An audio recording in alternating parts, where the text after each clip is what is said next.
I hope you're doing well. My name is Gabe Ross, and I'm a History Social Studies double major here at Western Kentucky University, and today I will be analyzing the textbook American History, the Modern Era Since 1865, written by Donald A. Ritchie in the year of 2001. Pretty much, I use state and national standards to examine this textbook, analyze the textbook, and see if it meets up with these national and state standards. I use National Center for History in the Schools' Era 8 of about 11 eras, their standards 1 and 2. Use Standard 1 and Standard 2, and also Kentucky Social Studies Core Content Standard Social Studies High School 5.2.5. So basically, I analyzed the text and related it to these standards.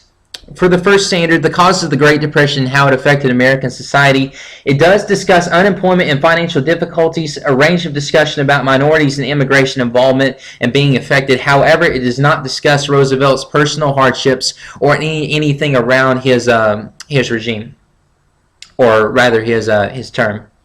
Secondly, Standard 2, how the New Deal addressed the Great Depression, transformed into American federalism, and initiated the welfare state. Yes, it does discuss the New Deal and the Great Depression and covers FDR's choices to set up the 100 Days program. However, it does not discuss the letters, complaints, and unemployment rates as much. It indicates maybe a couple of statistics, but that's about it. And lastly, you look at the Core Content Standard 5.2.5, and yes, it addresses reform initiatives and steps to recovery, but does not address relations to women in the workforce, as it says here in the standard, or any reference to political ideology, which is very important. So I took all of these standards, I took all of the text and stuff, and kind of analyzed it. You take the standard, does it relate to the text? Does the text discuss the causes of Great Depression, effect on American society, and integration to the other era content and stuff that's being discussed by NCHS? And is it a sufficient standard for the content?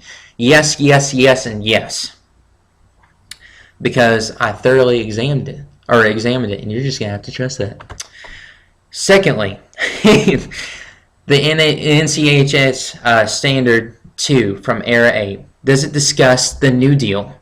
Does it discuss the New Deal addressing the Great Depression? Does it discuss federalism and welfare state discussion? Does it discuss federalism and the welfare state, and is it a sufficient standard for content? Well, because of the New Deal discussion, it's addressing the Great Depression and federalism and the welfare state discussion and how it all ties into U.S. history. Of course, yes, it's a sufficient standard for content. And lastly, the Social Studies High School Standard 5.2.5. Does it discuss the New Deal? Does it discuss the Great Depression? Does it discuss the New Deal social and political transformation according to the 100 Days in the New Deal?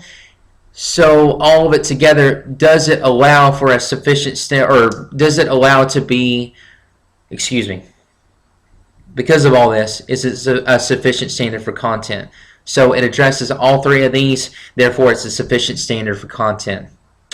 So I judged this text, or I pulled a certain section of this text and judged its readability level, and I judged it according to several different levels and several different scores. The Flesch-Kincaid reading level scored a 47.8, Gunning-Fox scored 13.3, Coleman-Liu index 14.8, and Smog index, of 10.5. I pulled it from page 544 of the actual text. So, with all this in mind, readability as well, and it does follow state and national standards. So, from the text, I'm pulling 4 different diversity questions. First of all, what category of occupation is most represented and numbered by this textbook? And it's the battle of military versus non-military occupations. Secondly, what class of people is most mentioned and analyzed according to the textbook? Third, what gender is most represented according to the amount of visual graphics depicted in this textbook? And lastly, does this textbook properly represent each racial group according to sectional preferences? So, first of all, military versus non-military occupations. You see a radical difference in representation. In the textbook, you got about 7 different illustrations of non-military non-military graphics. And you have one representation of military graphics represented in the textbook. This is basically just pictures and stuff, which you would kind of expect from this time period, because the military, although it was a very important factor, it didn't really become as big of a factor of the United States economy as it did at the beginning of the Second World War. Secondly, what class of people is most mentioned and analyzed according to the textbook? Got 3 different classes, and of course, when it's talking about the Great Depression and the New Deal, it's going to highlight on the middle and poor and lower class. However, look at the radicality between the upper and middle and poor and lower classes. If you tie the middle and poor and lower classes together, you're getting 65 different references as opposed to 20 references in the text of upper class representation. So you're getting a lot of different mentions of the poor and middle class. However, the radicality in the difference between representation is phenomenal, and I would have never expected that in this text. Third, which gender is most represented according to the amount of visual graphics depicted in this textbook? Well, you look at the visual graphics in this textbook and find that the majority of the graphics in this textbook are male-dominated, followed by female-dominated graphics, and then lastly, one graphic that offered equal representation, meaning that the majority of people in these graphics, each of these 16 graphics, there's more men in these graphics than there are women. And then you find in 5, it's just women or mainly women. And then I believe in 1, it was a male and a female represented in that graphic. So, by analyzing this textbook and looking at the graphics, you can kind of see which gender it mainly represents. You can mainly see a male figure, or rather the male race, kind of seen as the leader during this Great Depression period. And lastly, does this textbook properly represent each racial group according to sectional preferences? Well, I made this graph, racial group references in text. You basically go through the text and read, and as you go along, you indicate any kind of racial pointing to where if it even hints at a white Caucasian reference, a white Caucasian doing something in society, African American doing something in society, Native American doing something in society, or other races including immigrants, Irish, Scottish, anybody that comes over from Europe, any kind of immigrant being referenced.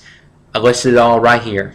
And you see a radical difference of about 33 to 35 whites being referenced, about 5 being referenced for African Americans, 3 for Native Americans, and 1 for immigrants. So you can you can see the favoritism, maybe not intentionally by the author, but the radical importance of whites in this timeline as compared to African Americans and Native Americans. Not saying that they're not valued as high, but you can see a higher number of representation. So, I hope you've enjoyed this textbook analysis. I've got my sources for you. This has been quite a journey, analyzing all these different bits of factual information, and I definitely hope that you've enjoyed it. God bless, and hopefully see you around next time.